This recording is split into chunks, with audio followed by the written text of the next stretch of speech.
Hi everyone, I'm Ethan. I'm back to continue my story from where I left it off last time. Mr. and Mrs. Everett had caught us while we were trying to click pictures of their weird communication room. Before I continue the story though, don't forget to subscribe to the channel to show me your support. So, after seizing us, Glenda brought us to what seemed like a basement. We were made to sit on chairs and tied up with ropes. She even handcuffed us and placed the key somewhere in her pocket. Mr. Everett gave us a smug look. You were trying to be so smart, but look where it brought you. What did you say, Ethan? You have a government job? You sure know how to lie. You're an agent, aren't you? I clenched my fingers. I neither accepted nor denied his claim. The best option was just to stay quiet. He turned to Jody and laughed. Don't tell me you're a Chinese undercover spy, he said to Jody. Because if that's true, then you definitely need to work on your skills. How could you be so clumsy? You even got your poor husband in trouble. Jody turned to me with an apologetic look. Well, what could I say? I was really mad at her, but at that moment, she wasn't the enemy. Accusing her of anything wouldn't do any good. Oh, wait! I suddenly had a very wild idea, Mr. Everett exclaimed with an evil smirk. What if this Jody girl is plotting against you, Ethan? Maybe this was her plan all along, to get you caught. What the hell? Jody's eyes widened as she frantically shook her head. Ethan, don't listen to him. He's trying to turn you against me. What would I gain by that? He laughed. Right now, both of you are my captives. I don't care about either of you. I'm just stating possibilities because, honestly, you gotta be really stupid to drop your phone and get caught like that. Though, I should be thanking you for what you did. I'd be lying if I said I wasn't suspicious of Jody. I mean, when we got caught and everything, the thought that she might have done it on purpose, it did cross my mind. But nope, as I said, she wasn't my enemy. At least, not for now. Even if she was betraying me, I could carry the mission single-handedly and deal with her later. Right now, I had to escape from this place and get the agency to arrest the Everetts.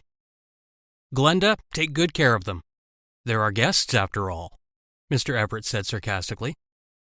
I'm going upstairs to continue the conversation I was having with my boss. With that, he left. I glanced at Glenda, trying to estimate her strength. Maybe I could trick her and escape. She didn't have much on us except for the knife she was flashing earlier. Ethan, I'm really sorry, Jody suddenly said. Please believe me, it was a mistake. I was a bit nervous and overwhelmed. I gave her a slight nod. Glenda was observing us closely, so I didn't want to take the risk of disclosing anything in front of her. Man, you two sure are boring, Glenda mocked, yawning. I was expecting to keep myself entertained, but at this rate, I'm going to pass out. Jody glared at her.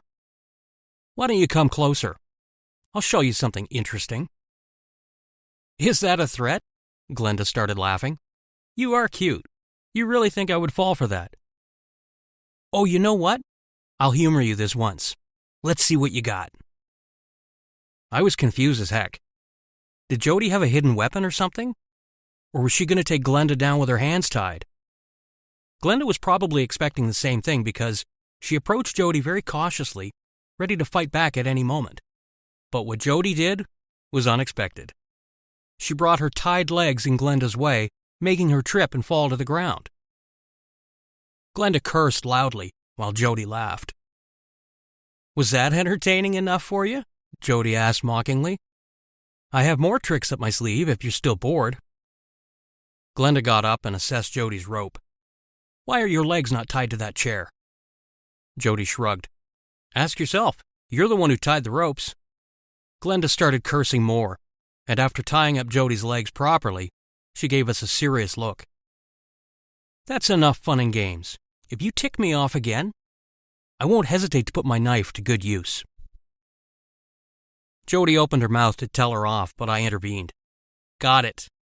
I'm sorry about that, I said. We'll be quiet now. Glenda smiled in satisfaction and turned around. I'll be right back. My eyes followed her outside the door.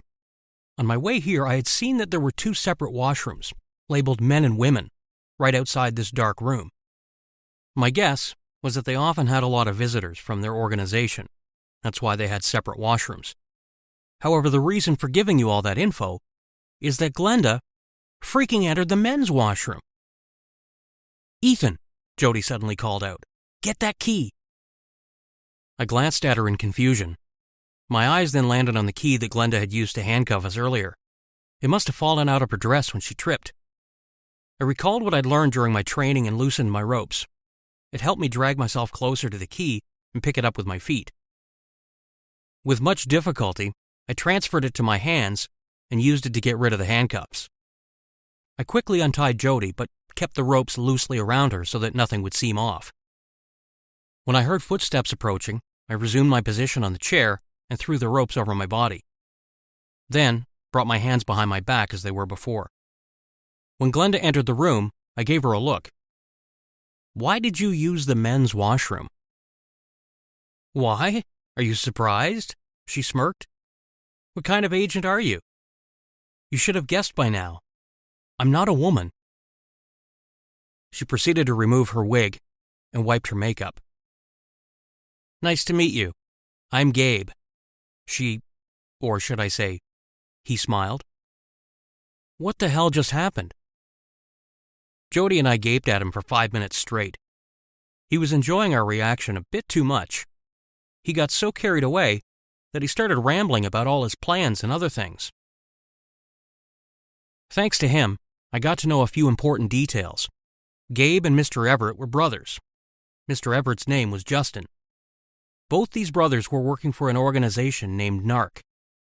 The person named Samuel, who they were talking to upstairs, was the leader. He planned this whole chaos thing. Gabe and Justin were helping him execute his plans.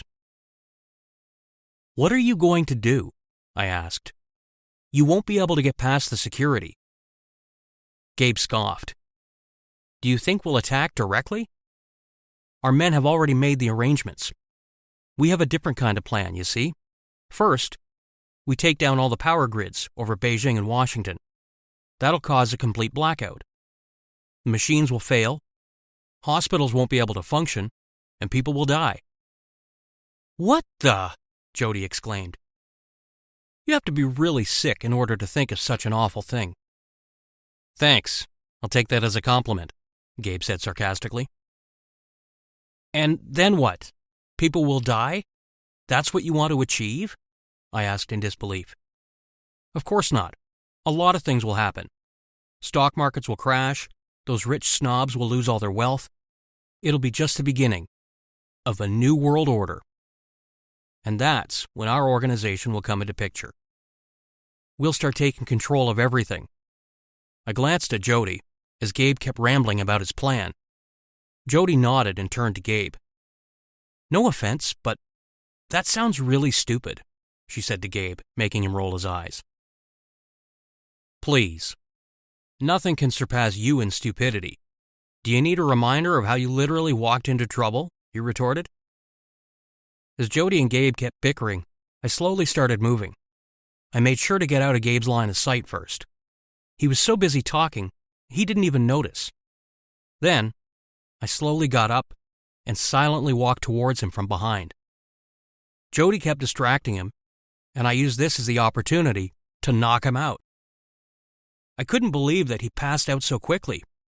Why did he appear so threatening before? Gosh, this was easy. I grabbed Jody's hand, and we ran out of there after locking the doors of the basement. As we went upstairs, I motioned Jody to leave the house first and call the agency. I still had to get my phone from the dining room table. "No," Jody stopped me. "Don't be stupid like me. They won't be able to unlock your phone so quickly. We'll get them arrested in a few minutes, and you can have your phone back then." Well, she did have a point. Thankfully, Justin was nowhere in sight. We were able to escape without running into any kind of trouble. 10 minutes later, we were standing at their doors with armed CIA agents. The plan was to search the house, expose their computer room, and get them arrested on the spot. But what happened in reality was far too shocking. I should have known. Nothing ever goes as planned.